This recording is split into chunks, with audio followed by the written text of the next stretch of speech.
I still remember the silence in that conference room. The air so thick you could hear my heartbeat when Evan Cross looked at me and said, "You're overpaid for what you do."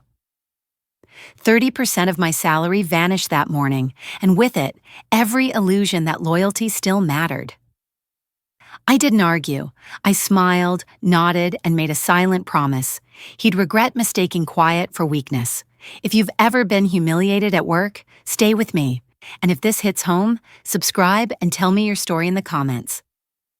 Evan Cross arrived like a storm in a pressed suit and perfect smile, the kind of man who thought confidence and competence were the same thing. On his third day as my new boss, he proved how wrong that was. I was halfway through presenting our quarterly client projections when he cut me off mid-sentence, turned to the CEO, and said, "This is exactly the kind of overcomplicated noise that's been holding this department back." The room went silent. My face burned, but I kept my expression neutral as he leaned back and added, "We've been rewarding inefficiency for too long. Some people here are paid far above what their performance justifies." His eyes flicked toward me, and everyone knew exactly who he meant. 12 years of building Halcyon Analytics from a small data firm into a respected player, and he dismissed it all with one cheap performance. Our CEO, Clara Whitmore, chuckled politely, eager to look decisive in front of investors. Evan was her new favorite toy, young, bold, and willing to cut anything that didn't make an immediate splash on a spreadsheet. I'd seen his type before, all theater, no substance. Still, I didn't expect him to act so fast. 2 days later, he called me into his office without explanation. He didn't offer a seat. "You're overcompensated, Mila," he said. "We're aligning salaries to market reality. Effective immediately, yours is reduced by 30%. I stared at him, searching his face for any hint of professionalism. "May I ask on what performance metric that's based?" I said evenly. He smiled, that smug little smile men wear when they think they've cornered you. "The only metric that matters, efficiency." He slid a paper across the desk, already signed. It was done. I didn't raise my voice. I didn't beg. I simply said, "I understand," and walked out. The words tasted like ash, but inside, something sharp and cold clicked into place. Humiliation is temporary. Strategy lasts longer. As I walked back to my desk, I could feel the stares, some sympathetic, others relieved it wasn't them. Corporate survival is built on quiet terror, and Evan was feeding it like oxygen. I opened my laptop, finished the report he'd interrupted, and emailed it directly to the executive board with data so airtight no one could challenge it. If I was going down, I'd go down documented. That night, I drove home in silence, my mind replaying every detail. 12 years of loyalty, long nights, client wins no one else could secure, and all it took was one insecure man to erase it publicly. But I knew something Evan didn't. Halcyon's biggest clients weren't loyal to the brand. They were loyal to me. I'd built those relationships brick by brick, conversation by conversation. He thought he could replace me with confidence and a spreadsheet. He was wrong. By the time he realized what he'd cut wasn't fat but the company's backbone, I'd be long gone, and he'd be standing in the wreckage he'd created. The first week after the salary cut felt like walking through fog. Everyone knew what had happened, but no one said it out loud. In offices like ours, silence was the most efficient form of cruelty. People avoided eye contact, pretending not to know. I didn't blame them. Survival meant staying invisible. But I wasn't broken. I was calculating. The day Evan announced performance realignment, I started building my archive. Every client deal I'd closed, every renewal I'd secured, every problem I'd solved before it hit the executive level, I documented it all.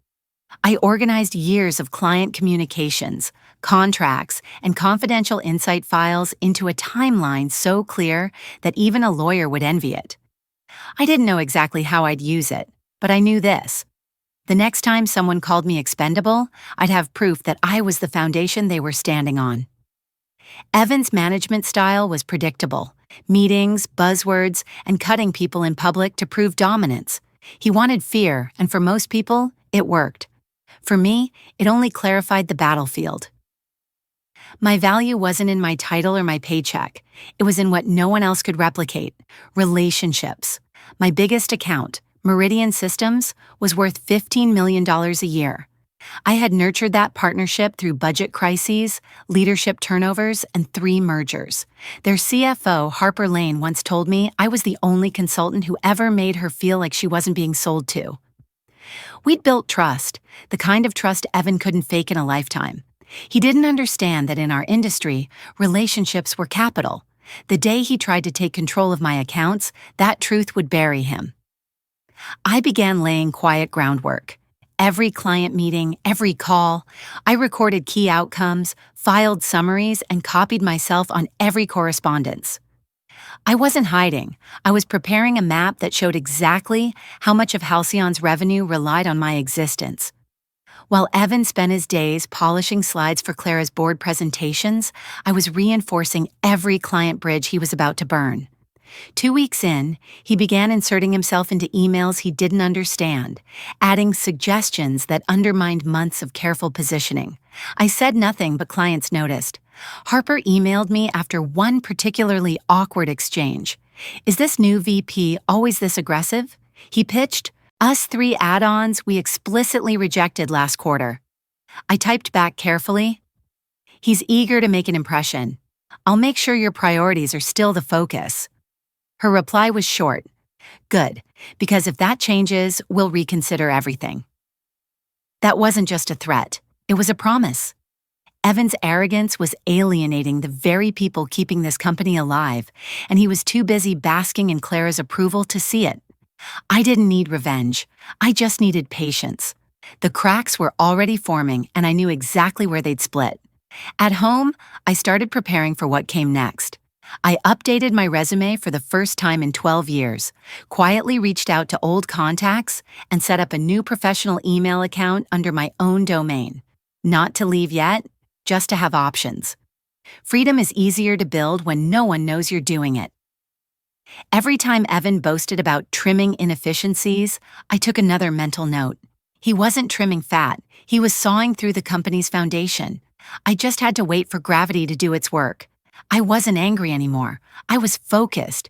Because when someone tries to erase your worth, the smartest revenge isn't shouting. It's letting the loss speak for itself. Evan's downfall didn't begin with a board meeting or a scandal. It began with a phone call that should have been routine. Meridian Systems quarterly review, $15 million in contracts riding on an hour-long discussion.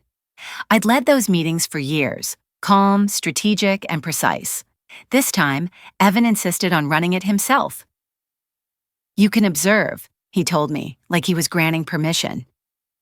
I sat across the conference table, notebook closed, watching him stumble through the same deck I'd built, except he'd rewritten it to sound more dynamic.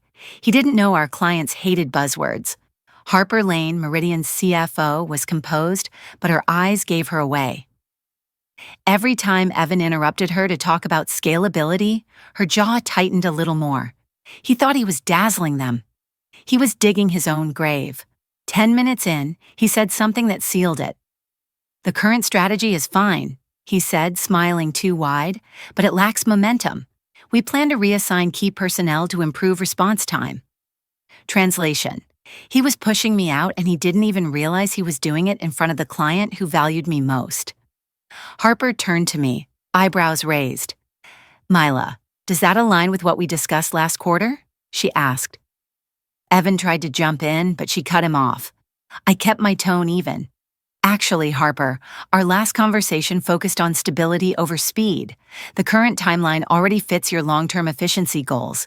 Changing that might create disruption." Harper nodded slowly, her gaze never leaving mine. That's what I thought. The silence that followed was colder than the air conditioning. Evan's smile faltered, then froze completely when Harper added, "I prefer working with people who remember our priorities." He said nothing for the rest of the meeting. Afterward, as we walked back to our offices, he hissed, "You undermined me." I stopped in the hallway and looked at him. I answered her question. "Don't get clever," he snapped. "You're on thin ice." I didn't respond. I didn't need to. The real conversation had already happened between Harper and me without a single explicit word. Later that afternoon, I received an email from her assistant. Harper asked to schedule a private call tomorrow, confidential. I knew what that meant. The next morning, she got straight to the point. Mila, I need to know what's happening at Halcyon. Is this new leadership planning to remove you from our account? I hesitated. Evan's implementing changes, I said carefully. I can't speak for his strategy. She sighed. Let me be clear. We work with Halcyon because of you. If that changes, we'll reevaluate everything. There it was again, the truth Evan refused to see. Clients don't stay because of corporate logos. They stay because of trust, and trust doesn't transfer. I thanked her, promising to keep her updated, though we both knew what she was really saying. Her loyalty was personal, not contractual. Over the next few weeks, similar moments repeated themselves. One client at Redwood Technologies asked if Evan was always that abrasive. Another from Aegis Biopharma called me directly after a disastrous video conference to clarify what your new boss was trying to say. Each incident chipped away at his illusion of control. I never sabotaged him, I just stopped saving him. When his sloppy communication offended a client, I let the silence hang. When his upsells backfired, I didn't soften the fallout. The best revenge was simply doing nothing to protect him from the natural consequences of his arrogance. One afternoon, I overheard him bragging in the break room. We're reshaping client management from personality-driven to process-driven. These legacy strategists rely too much on charm. I almost laughed. Charm? If he only knew how many millions that charm was worth. By then, I'd started to see the shape of his collapse forming. He was alienating the very relationships Halcyon needed to survive, and the higher he climbed, the thinner the ice beneath him became. I just had to let time do the heavy lifting. When Harper Lane called me in for coffee, I knew it wasn't social. Meridian's headquarters sat on the 22nd floor of a glass tower overlooking the harbor, a place where every conversation was both private and strategic. She was waiting with 2 cappuccinos and that measured expression she used when she was about to make a big move. Let's skip the small talk, she said, leaning forward. What's happening at Halcyon? I hesitated, choosing my words carefully. There's been some restructuring, I said. Evan Cross believes in leaner operations. I was part of his efficiency plan. Her eyebrow lifted. He cut your salary, didn't he? I didn't answer, but the silence said enough. Harper sat back, processing. That's idiotic. You're the reason we've renewed every year. Does your CEO even know what she's losing? I smiled faintly. Clara's focused on investor optics right now. Evan fits her narrative. Harper's tone softened, but her eyes stayed sharp. Our renewal's up in 60 days. Let's be blunt. If you're not our lead strategist, we won't be renewing. Period. I felt my pulse quicken. That's a significant decision, I said. Not really, she replied. We don't do business with people who see relationships as spreadsheets. Then she leaned forward again, lowering her voice. Have you considered leaving? The question hit harder than I expected. I've thought about it, I admitted. Harper nodded once. If you do, we'll follow. Whether you join a competitor or start your own firm, Meridian's with you. You've earned that. She stood, leaving a 20 on the table like she'd just finalized a contract. Don't wait too long, Mila. 60 days move fast. After she left, I sat staring out the window, coffee untouched. For the first time in months, the humiliation I'd been carrying began to feel like leverage. Evan had cut my pay to prove I was replaceable, but Harper had just confirmed the opposite. I wasn't a cost. I was an anchor. If I moved, the company's biggest account would move with me. That realization didn't fill me with revenge.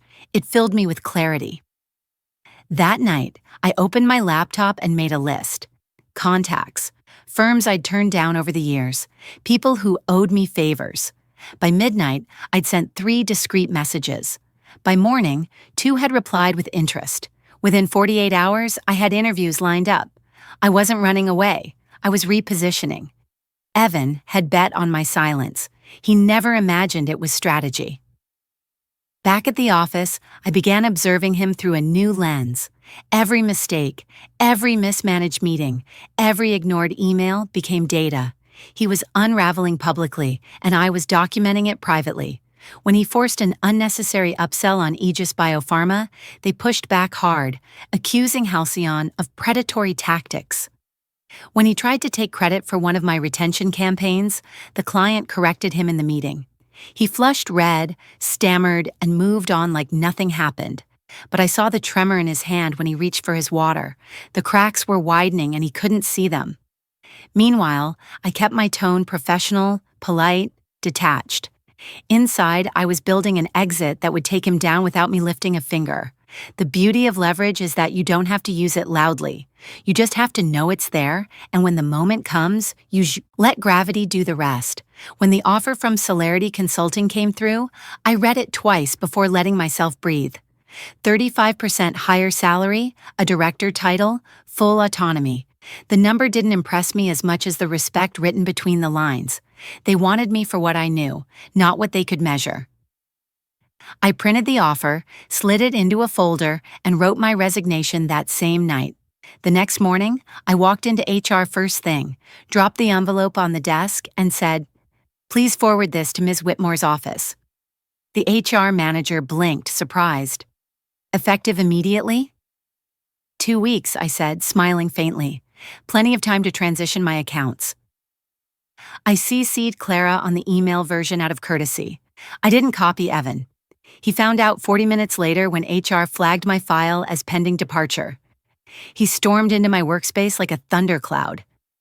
"My office, now."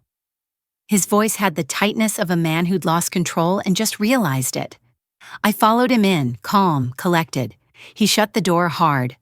"You're resigning? After everything I've done to keep you here?" The audacity nearly made me laugh. "You cut my salary by 30% and publicly humiliated me," I said evenly.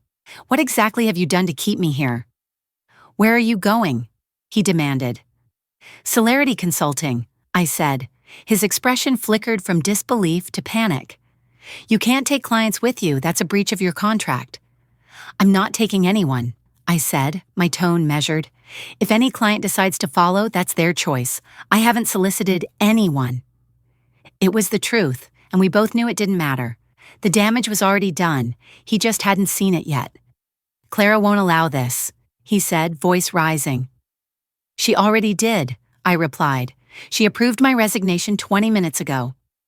For a moment, he just stood there, eyes darting as if he could find a version of this situation where he was still in control.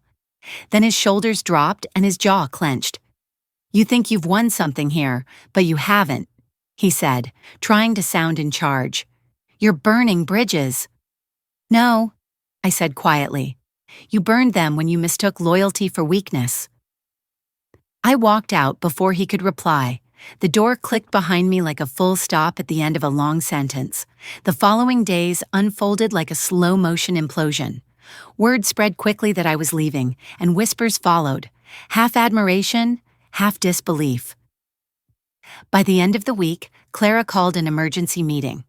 Evan looked restless, pacing near the projector as she spoke about temporary client transitions. Then Harper Lane's email hit.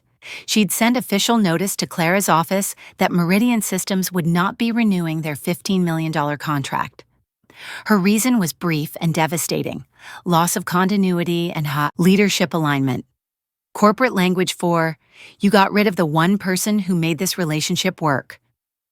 The fallout was instant. Clara's face went pale. Evan's expression collapsed into disbelief. He tried to explain it away as a misunderstanding, but Harper's message had already circulated. Within an hour, 2 other clients requested calls to reassess their partnerships. I didn't have to be in the room to feel the walls shaking. People who'd ignored me for months were suddenly friendly in the hallways. Evan avoided eye contact. Clara sent me a curt note wishing me the best in future endeavors. She didn't thank me for 12 years of work. She didn't have to. The market had just written my reference for me. On my last day, I packed my desk slowly. Files, framed photos, a plant that had somehow survived 3 office relocations. As I turned in my badge, I caught sight of Evan through the glass wall of his office. He was sitting perfectly still, staring at his monitor. Maybe he was calculating the loss, or maybe he was finally realizing what every spreadsheet had failed to show him, that you can't cut people out of a business built on relationships. By the time I stepped into the elevator, the panic had reached full volume upstairs, but I didn't look back. I'd already spent enough years facing the wrong direction. The first morning at Celerity Consulting felt like breathing clean air after years in smog. The office was bright, open, quiet in a way that felt peaceful instead of tense. My nameplate on the door said Director of Client Partnerships, and for the first time in years, that title actually meant something. No performative meetings, no ego-driven power games, just professionals focused on results. Within the first week, I was assigned 3 major accounts, including Meridian Systems, who officially transitioned their contract to Celerity. Harper sent a bouquet with a note. "For everything that still works because of you." I laughed when I read it. It wasn't revenge, it was validation. Evan had tried to make me invisible. Now I was the reason his company's revenue graph looked like a cliff. Word travels fast in this industry. Within 2 months, 2 more former Halcyon clients reached out, each quietly hinting that they preferred working with people who listened. I never mentioned Evan's name. I didn't need to. His reputation was collapsing under its own weight. Former colleagues started messaging me too, some congratulating, others asking if Celerity was hiring. The exodus he'd triggered was now bleeding into full flight. Every time someone said, "I should have left when you did," I thought, "You still can." I didn't gloat, but I couldn't deny the satisfaction. Revenge didn't need to be loud. It was right there in the numbers. My new team was growing, my clients were thriving, and every loss Halcyon suffered traced directly back to the arrogance of one man who thought cutting people made him powerful. 3 months in, I got a call from an old friend still working at Halcyon. "You won't believe this," she said. "Evan's been moved out of client operations. Clara blamed him for the Meridian fallout and half the staff quitting. He's basically managing internal logistics now." A demotion disguised as a restructure. Predictable. "How's the company holding up?" I asked. "Barely," she said. "The board's reviewing leadership. Everyone knows the collapse started with you leaving." I thanked her and hung up, staring at the skyline outside my window. It wasn't triumph I felt. It was closure. Evan had measured success by what he could cut. I measured mine by what I could build, and what I built had already outlasted him. As the months rolled on, Celerity grew stronger. Our retention rate climbed, client referrals increased, and my department expanded from 5 strategists to 10. Every Friday, I'd hold team meetings, not the performative kind Evan used to run, but real ones where people spoke freely and ideas mattered. I told them what I'd learned the hard way. Respect isn't granted by title, it's earned through competence and integrity. Looking around the table, seeing a team that actually trusted one another, I realized the best revenge wasn't making Evan fail. It was creating a space he never could have survived in. 5 years after walking out of Halcyon, I read the headline over morning coffee. Halcyon Analytics acquired in fire sale. I didn't feel joy, just confirmation. The article mentioned loss of key accounts and institutional expertise as the cause. In other words, they'd cut their way to collapse. Evan's name appeared once. Former executive, now consultant at a regional firm. That was the corporate version of exile. At Celerity, I'd been promoted twice, now leading a team of 20 with clients across 3 continents. Sometimes new hires asked if the rumors about my old company were true, and I'd just smile. Never confuse cost with value, I'd say. They learned that the hard way. The truth was simple. Evan's arrogance cost him everything, and my silence had been the most effective response. He chased control.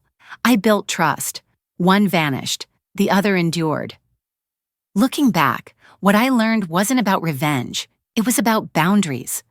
People like Evan exist in every industry, polished, confident, and utterly blind to the value of the people holding everything together. For years, I thought loyalty meant endurance, that staying quiet and working harder would protect me. It didn't. What saved me was realizing that silence isn't weakness. It's strategy when used with intention. I didn't scream, sabotage, or fight for validation. I let the truth do the work. In time, it did. Evan faced the natural consequence of his arrogance, and I found peace not in his downfall, but in the freedom to rebuild without him. The real lesson? Know your worth before someone tries to discount it. Companies can measure performance, but they can't quantify integrity, empathy, or trust, the things that actually keep businesses alive. Life's full of people who mistake control for competence. Don't waste your energy proving them wrong. Just remove yourself and let reality prove it for you. Sometimes forgiveness is self-liberation, but sometimes silence is the sharpest knife. The key is knowing which one the moment demands. How to get started today. Write down 3 things you've done this year that created real value, something no one could easily replace. Set one boundary at work this week, a small no that protects your time or dignity. If someone keeps underestimating you, stop arguing and start documenting. Let evidence, not emotion, speak for you. Take 10 minutes tonight to update your resume, not because you plan to leave, but because you deserve options. If you've ever faced your own Evan Cross, tell me about it in the comments. Share this with someone who needs a reminder of their worth. And don't forget to subscribe for more real stories of workplace justice and quiet power.